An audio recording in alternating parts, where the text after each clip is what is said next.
All right, welcome into Bartholomewtown. We're zooming in right now on Providence Ward 13. Now, that's the ward that outgoing Providence City Council President Rachel Miller has represented. She announced that she was not seeking re-election earlier this year. One of the candidates in that race is Connor Blier. He's going to join us in just a moment, and we will be joined later this week by Anna Jane Yolkin, who is another candidate in this Ward 13 race.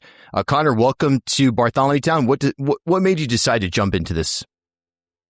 Yeah. So, I feel like politics feels like a big thing for a lot of people.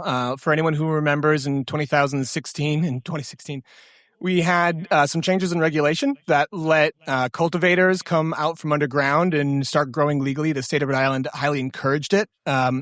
Regulation actually ended up so that only 3 dispensaries came out. Those were friends of politicians. They made a lot of money. It was a really good example of corruption. The FBI actually ended up giving out the lottery for the additional dispensaries that came out. But the cultivators that got pinched were local homeowners, small businesses, and 117 of them opened up at the same time. Many people lost their homes for those home loans. It was a really tough time. My uncle actually was for us because we did Mammoth Incorporated. Was our lead investor, and now he lives in the apartment next to me. And, you'd expect folks opening up small businesses to succeed. This is an example of politics and corruption, regulating out small businesses, pushing people out of their homes.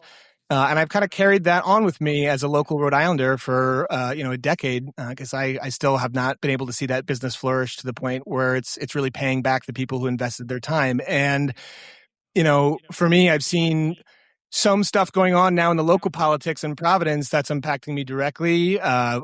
People feel like local representation has left.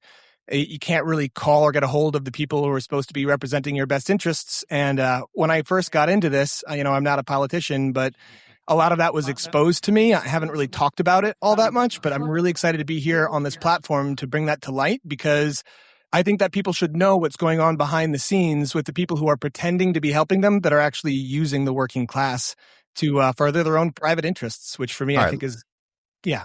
Well, let's go back here. I just want to make sure, because we're setting the table with something that I think is probably far from a lot of people's memory at this point. Maybe they don't even know exactly what we're talking about. You were involved in the cultivation side of cannabis here and around from a business standpoint. Is that fair? That's basically what you're saying. And then in 2016, that's when the General Assembly overhauled the whole program and budget legislation, and it was transformational to the system.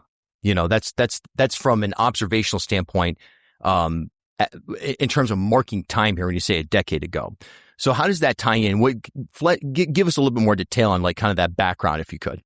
Yeah, certainly. So, for us, like I said, my uncle put his life savings into that business. We were a small business. It was a really tough time in Rhode Island for small businesses that were getting involved in that program due to corruption. And folks, I personally know people who lost their houses. I was personally almost unhoused. I went nearly bankrupt. And so that was a byproduct of bad operating government. And I feel like... What's the corruption that took place? I think that's where people are going to... I'm trying to understand what corruption took place. Yeah. The 3 dispensary licenses that were released went to people who were affiliated with high-level politicians who ended up making significant amounts of money, enough that the FBI actually had to be present for the new dispensary licenses that came out to make sure that the lottery system giving it out to the next round of dispensaries, which we ultimately helped fight for, went to true, unconnected, unaffiliated people who were just trying to open small businesses. Yeah, people may remember there was a lottery that had, I don't know, the guy had a mask on or something like that. It was blindfolded and masked during the actual lottery. So it was, there was that's a famous photo, I think, for a lot of news followers around to kind of mark time. So you're describing in 2021, I think, that's when the expansion of licenses occurred. And that's when there was this process. And then the FBI was present. That was sort of a guarantee of transparency. As far as I know, the FBI didn't demand to be there. That was something that was, part of the. So the FBI was invited by at that point, I think DBR, or was it Cannabis Control? Either way, the state invited the FBI to ensure transparency. So it's not as if there was. Are you alleging there was specific corruption that the FBI was investigating here? It was discussed. I mean, part of it is a little bit of Rhode Island lore. The person did it voluntarily. They were actually retired FBI at the time, but they were just considered to be a person of virtue in contrast to some of the ongoings that had happened historically. And you're right. There's a 5-year gap between, the initial launch of the program and the additional dispensaries coming out. And I'll tell you, those 5 years were tremendously difficult for the folks who had opened up their businesses that couldn't make any sales. So that disparity in time it's a really good thing to point out. That's a 5-year gap where people were struggling. And there was investigation into corruption outside of that event that was publicized. So it is factually known that those initial dispensary licenses went out to, friends of people in politics. It was classic Rhode Island insider politics that made a lot of people very upset and pushed people out of their homes. What do you mean by that? Classic insider Rhode Island politics. How does that differentiate from other places? I wouldn't say it necessarily differentiates. I think you get corruption in anything that's a little bloated. I'm from Rhode Island. My family's from here. So we've just maybe seen it here a little more firsthand. And I finally feel like I have an opportunity to make a change to that because for me, the reason why I'm running, it ties back to experiencing that so many years ago, but it's happening again now. And for me, it's happening to local homeowners, to the working class, to people who need the help the most, just like it did back then, and I feel like it's time to take a stand and be honest about it and talk about it. So and you're talking about one of the central issues of Providence politics right now is rent stabilization. And look, the rent stabilization ordinance that the city council passed earlier this year, Mayor Smiley on record as far back as I can remember, interviewing him as a candidate, debates back in 2022. I can never recall a time where he wasn't specifically opposed to rent control, rent stabilization. So barring flipping certain councilors, this was kind of a dead on arrival type of thing. At best, there wasn't a lot of negotiation, if any negotiation happening behind the scenes from what we understand. And in many ways, this was sort of the divide in Providence politics on display. That may be the most productive thing to come out of it. Where do you stand, if anywhere, in sort of that scope of, there's not an official alignment, but people can now understand that there's major rift here. Are you in favor of rent stabilization or are you opposed to it? Yeah, I think that we need to have open and honest conversations about it. And I feel like we're going to get into a little bit about why the last one was a bit of a controlled sham, which is really unfortunate because working class people here are struggling. Right? We have renters and homeowners alike who are both working class people who are at risk of losing their homes. There's tons of them. I've been talking to them on a daily basis and they need help like immediately. So for me, I think it's more than the policy they tried to pass. I think it's beyond that. It needs better definition. And if I saw a version of it that truly segregated private equity firms from small homeowners, from small businesses, from renters, that treated everyone fairly, I'm game, right? I really want to discuss actual policy that helps people be protected from getting unhoused versus using it as a sham to manipulate voters to garner their interest for something that they never even intended to pass in the first place. And I think that's an important thing to recognize. I want to get into the latter point, what you just said right there, but just on the first part. I mean, I think that is interesting, and it's something that hasn't been necessarily talked about in public as much, which is the scope of carve-outs and the negotiation. Look, my take on this is that and it's pretty well documented here on the show and in general that there wasn't going to be a scenario where this rent stabilization ordinance as passed by the council was ever going to be signed by the mayor or overridden by that council. That was very unlikely. The question was what sort of negotiations from either side, be it the mayor's side, be it opposition councilors, and those who were in favor of the ordinance, what kind of actual negotiation was going to go into constructing something that could be passed. That's where the questions are sort of left unanswered. So you're saying you'd be in favor of sitting in the room and saying, hey, we got to bang this out. We need a level of rent stabilization here now, but there's also carve-outs we've got to put into place. So you're kind of undecided, or maybe not undecided, but willing to make a decision after seeing the legislation. That's your formal position here? Yeah, I think so. My barber is from the Hartford Projects. That person and their family bought a home that is now my local barbershop. They live in it and they have renters. They are by no means a private equity firm, but they would be treated as one according to the one they tried to pass. That's the exact type of people we're trying to protect. They just had to take a second loan out against their home. They're living the American dream. Those are the folks we need to fight for and protect just as much as renters who desperately need regulation and support as well, right? But my gripe with this is that we have people who are writing this drastic policy, which is important. We need it for drastic measures, but they don't understand the dynamics of who they're writing it for. And so we have someone who's not a PE firm at risk that needs protection. And so unless folks are willing to talk about the details on who they're writing for and speak with these people, I just don't think that that's okay. I don't think it's okay for that person to be experiencing that. And it rubs me the wrong way that our representation is not writing policy that represents them in a time of need, and also that they're doing it in a falsified effort, allegedly, according to Senator Sam Bell, in order to garner votes on something they never intend to pass. Beyond that, I'll take something, but that's certainly not it, and it's not even real, which is so disheartening. Our election season content is supported by RIPHI, the Rhode Island Public Health Institute. RIPHI is an independent nonprofit organization dedicated to addressing complex health disparities in Rhode Island and beyond.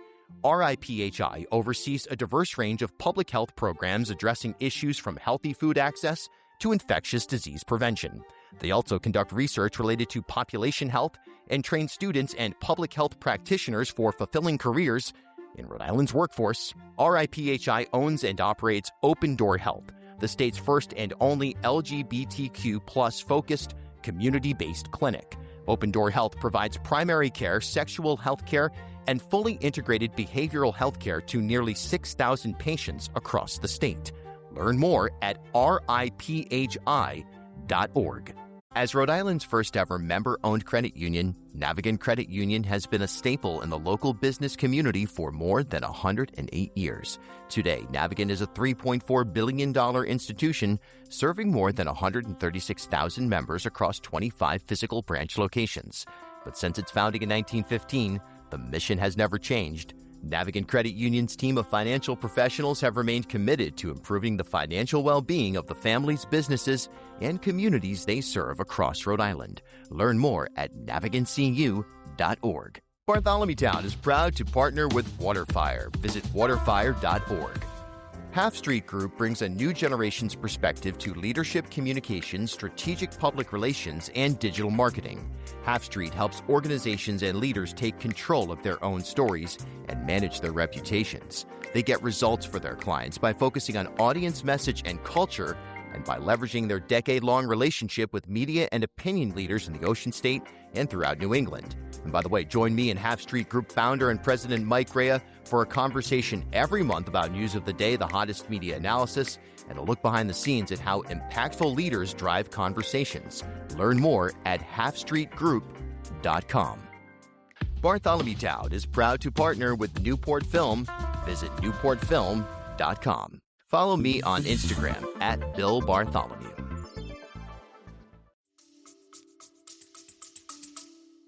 Right.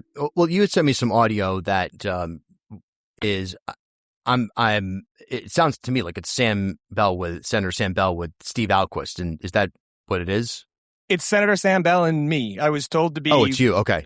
Careful going over his house. I can verify that it's true. I was there. I have timestamps on it, and something tells me he does as well. I don't think they're expecting it to come out. So is Senator Bell, was he recorded when this was recorded? Was it, did he know that this was being recorded, or did you record it without him knowing it? Rhode Island is single party consent state. I was told to be wary speaking with him because he typically speaks out of the side of his mouth by a number of people in Rhode Island Such politics as? in my network. I'd prefer not to exclaim, but I was told to be careful with him. And so with him in particular, I did. And I thought about it. It makes me uncomfortable that I had to do that. And I've been weighing it in my mind because it doesn't feel like the best thing to do. I agree with that. I know I'm going to get blowback for that. But, I had come to reality moment where even if this blows me up, I'd rather people know what's going on, because I think people deserve to know the truth. And I am willing to compromise a little bit of my own race in order for people to understand what these people are doing. Rachel Miller fraudulently used that as a platform to make working class people be upset against working class people, to divide the population, to vote for their agenda. She stuck up her new replacement that she's endorsed the day she stepped down, and she has no intention. She never had any intention of passing it, according to Sam Bell, who's a senator, who's right in the heart of their group. Sam Bell is running my opposition through the streets right now. They all knew. and they were not honest about it to the population of people who desperately need help right now. We need some version of rent control that's correctly written. We need rent relief. We need protection for homeowners. And these people don't care. They're using it as a platform to turn us against each other for votes coming up to an election. And that's why corruption in politics is so bothering to me, because we need real local working class people who are experiencing this, who actually want to pass it because they're one of the folks about to get pushed out. It matters. All right. Well, I thought it was an actual interview it's like a clip from an interview. So that's why, I can summarize an element of it, which I heard. And look, I mean, President Rachel Miller was here on this show. I don't know what the date was, in the spring. And I asked her, hey, how much of what we're seeing right now with the rent control, by the way, this was before the override vote. This was I think right after the veto. I'd have to double check that. But she said right there, look, this is a bi-directional effort. One thing is, we want rent control right now. We want to move that legislation forward. It's also a political offering to do exactly what I just described there, which is to say, hey, there are kind of two camps on a major issue in the city, and it is a political instrument. So, I mean, that's not new information. That's it's kind of well known. Everybody on record has kind of already said that. So I'm not sure what a secret recording of Sam Bell describing what is, it's kind of already, that's like yesterday's news. But they could have overturned it, right? That's the whole thing. Everyone was very upset that the fact it was a 9-6 vote, and that recording proves she had the 10th vote. They had the ability to factually pass it. She intentionally asked for someone to not vote for it and step down. So Rachel Miller intentionally sabotaged the rent control vote. You're right. It was a political maneuver. They did do it to garner interest. And when push came to shove and they had the ability to ratify it behind the scenes where people are sitting on the edges of their seat, hoping for help, she withheld it, right? And that's, for me, tells me that she never intended on passing it. It was a sham. It was used, you're right, for a political agenda, which is not the benefit of the people. That's the benefit of a movement. And for me, I don't really want that to be happening in local politics. I want radical honesty, and for, folks to know what's truly going on, especially those who need help, which is what's going on. Well, I don't know. I mean, look, again, I heard in the audio I have no idea what the conversations were between President Miller and other members of the council that voted no. I don't know the behind the scenes there enough. I mean, I can't factually say that in any way, shape, or form. But, what is clear for sure is that the rent stabilization effort was two things at once. It was sort of like two truths at the same time. It's real in that there's an effort to pass rent stabilization at real time. Like that's a real thing. But there's also a secondary angle, or equal angle maybe, which is to say, hey, this is something we want to showcase, that the will of the people at a certain level is in favor of this, that that the city council as elected is supporting this, and that this is where we're at. So I think that's the political offering that occurred. As far as anything behind the scenes, I don't know. But it does kind of come back to a broader point, which is you're saying that, look, you want to run because you want to represent the people on the ground, and that you're not looking at it from, well, this could be good for like you describe it, a movement. Let's be real. It's about, David Morales and Mayor Smiley, that race. So you're saying you don't have any interest in any of that. All you want to do is represent the people on the ground in Ward 13, period. That's it. I feel like people here are struggling, just like that experience I had back 10 years ago trying to open a small business where folks were losing their homes. And it bothers me that people are having discussions for platform politics on things that don't actually change the everyday life of people who need help. And there's two parts of that. Half of it is taking calls. I think that's the most important thing that can change right away.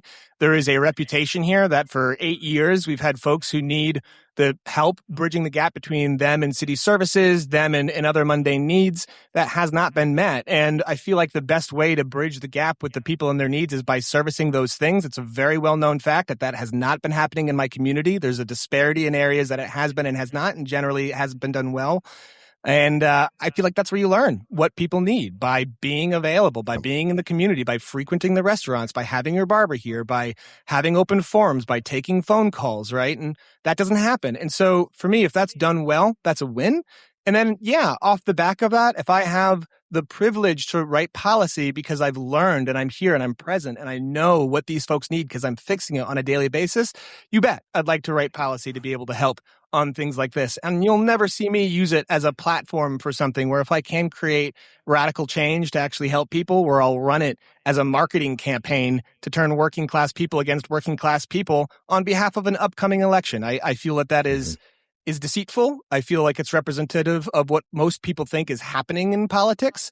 And I think that changes. Like, I know that you're saying here that Rachel Miller did say that part of it was a platform piece, right? But two things. I will share this recording out after. You will hear that Sam Bell in that insider circle knew that she did have the 10th vote to pass it. She chose to withhold it, which goes against the base of people she's rallying up. That is a conflict of interest between what she's saying and what she's doing. And I think that it's time that stops. I'm personally not okay with that. I think people would appreciate change. And now she's looking to hand this role off to someone from her friend group. And, I just think it should be a local working class person who takes these things seriously and doesn't use it for campaign politics. What's the biggest issue facing the city right now in your mind? The city? I think it's cost of living, which is why it makes this so upsetting, right? Like, my ward is primarily working class. I think most of us are working class. People are so confused about the definition of working class. It's, the 1% is the 1% because it's the 1%. The vast majority of us are not the 1%. We don't come from generational wealth. We didn't have parents that went to Ivy League and schools like Harvard and Brown. And while I don't have any issues with people having that experience, I think it's great for educational purposes. The rest of us are just regular people that sell their time for labor, because if we don't at some point and we lose our job, we get unhoused, we lose our homes, we lose our relationship with someone who's renting us a property, and we're out in the streets. I've been through that. I know exactly what that's like. And I think a lot of people are experiencing that right now in Providence at a record level. We have 35,000 people who moved here in 2 decades. We had decades of attrition prior, didn't build infrastructure. We don't have enough housing. And we're in this delicate ecosystem now where we need to build as fast as possible, incentivize developers, not scare them away, which means including them in these policies that we're writing too, which we didn't do a good job of either, else we're going to compound the issue and make it worse. And we need to build protections in for people who are here now waiting for that to come around. Renters and homeowners alike. We just had record high tax rates that got passed, which again, you'll listen to that recording. Rachel Miller pushed to go above the 4% cap. It required a special requirement for that to happen. They had to sign off on it. Rachel, according to Sam Bell, was the person who instigated that, and they used it for things that, frankly, I wouldn't agree with. We hired a social media manager for city council. How is that representative? How's that representing people? I just don't see that. So basically, in looking at it from the lens of somebody on the ground and describing the working class, you just feel right now that obviously this is going to be an open seat. So you're running against an opponent, but you're also running based on sentiment, and you just generally speaking, you don't believe that the city council on the whole has the interest of the working class on a broader scale, broader definition as you describe it at heart. And you're suggesting that maybe it's more of a narrower constituency, that there's an outsized influence of a narrower constituency inside the city council. Is that kind of the basis of your assessment of what's happening? Yeah, I think city council has lost touch. I think anyone here I know that you seem to believe that there's some understanding. I think if the general populace knew that they had the ability to ratify the rent control policy, they had that 10th vote and they intentionally withheld it after baiting everybody for it, I think most people would be really upset.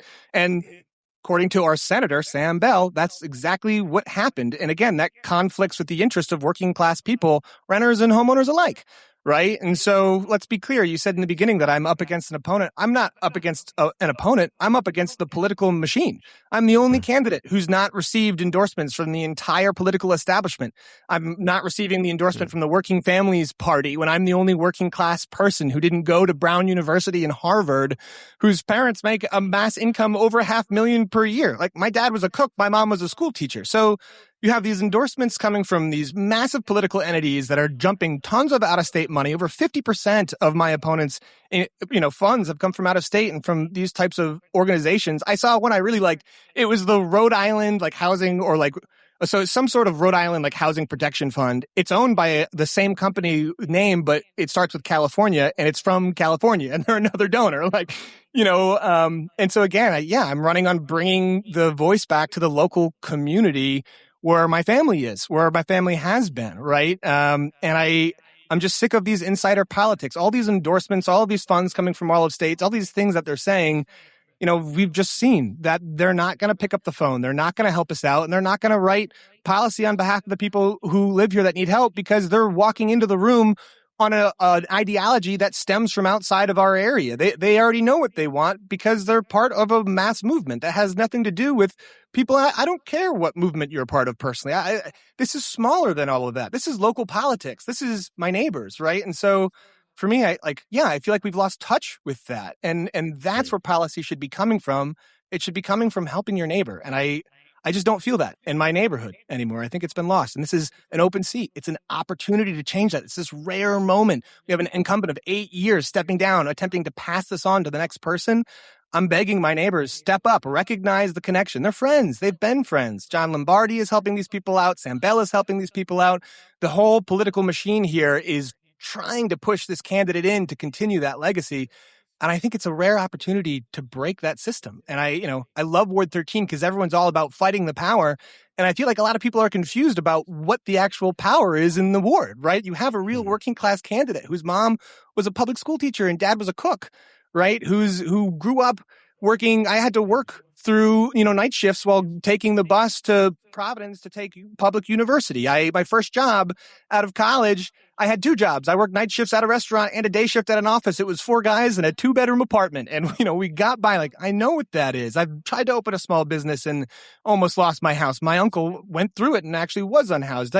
I'm one of those people, right? And I feel like that's what people want to see representing them in local politics, because that's what's happening right now, right? And instead you have folks pretending like you're going to fix that, using it for bait, getting everyone riled up, turned against each other right before an election, and then withholding the final vote when they have the, authority to actually give people help. What is that? No, and again, I can't substantiate that here in any way, but I understand. I mean, if you release that audio and put a press release out, maybe we'll get a response from anybody on that. But but the bottom line is, look, what's been the response from the people on the ground that you described right there? Are you in terms of, forget about any sort of campaign apparatus, but just going around, door knocking, et cetera? What's it feel like out there right now? It resonates. It's for me, it's a size of voice issue. I think there's a small group of people who hear me kind of touch on Brown a little bit or touch on some of the other stuff, and they get upset. And I want to be clear, everybody comes from different places and different backgrounds. And I love everyone. I love that Rhode Island is changing and progressing. That's a good thing. But people resonate with knowing the history of our local neighborhoods and knowing the history of Rhode Island politics and having working class representation, in these seats that's not being backed by the machine. When I get that message out and people see it, I win every conversation over pretty easily if they'll take the time to speak with me, and the issue for me isn't the message. The issue is size of voice, which is why I'm so thankful for you to take me on to this podcast. We have the Brown University Student Union is knocking through my ward right now. Like, the irony of that, right? You see these posters of 25 volunteers where they're the nonprofits getting donations from Brown knocking in our neighborhood. They're coming in and, it's me and one other person. I've done all my design myself. I've paid for my campaign mostly out of pocket. The reception is good. It's not about reception. The reception wins. The issue is size of voice, trying to get this out to the community so people know. Are you endorsing anyone for mayor?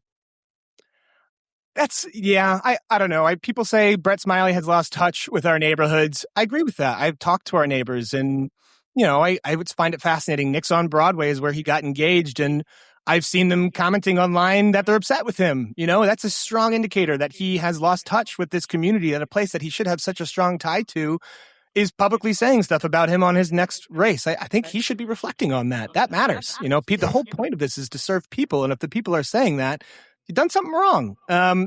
On the same side of the token, I don't love that the people in David's center circle, which is Sam Bell and Rachel Miller and David, those are the 3 that Ben, the campaign manager, is working with on their behalf to run through our city, is going to get tied to this thing that I find, again, wasn't actually representing the local working class. So for David, I believe that his intentions are true. I think he really cares. I think he wants to see positive change for the neighborhood. And I think he's surrounded himself with people who are more senior than him that can advise him on how to do that. And my concern is not with David. My concern is with this circle of people who are in his ear telling him what to do. And I pray that if he has the ability to serve our neighborhoods, that, he maybe rotates some of those voices out because, I think they're a bad influence. And yeah, I also think personally that I have a responsibility to represent my neighborhood. Like for me, it's funny, I get asked so often about these bigger picture things, and the mayoral race, of course they matter. All of these things matter.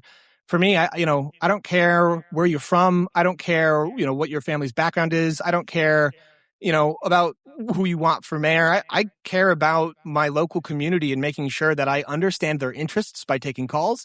And then I fight like hell for it. And I do not deceive the people that I'm working on behalf of locally in my streets, on my communities. That's what I care about most. Connor, thanks so much for your time today.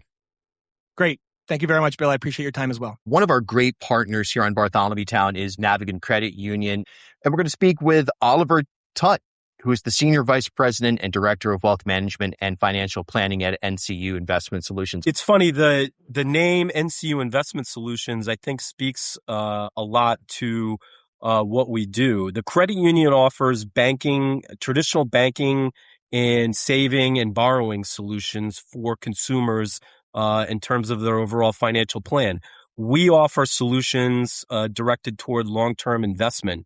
A lot of times it's retirement planning, but it can also be other financial goals like college planning, starting a business, tax planning, estate planning, things like that. So we are really the financial planners within the credit union universe, and those are the services we offer to our members. How does somebody get in touch with you if they want to take advantage of those services? A lot of ways to do it. You can go on the Navigant website and click on NCU Investment Solutions. You can walk into a branch and ask to set up an appointment with an advisor, or you can call us directly on our direct phone number, and you'll be connected with an advisor in a branch near where you work or live. And those appointments are complimentary. We'll assess your needs, talk to you about what you're looking to try to accomplish, and try to determine if we're a good fit for you.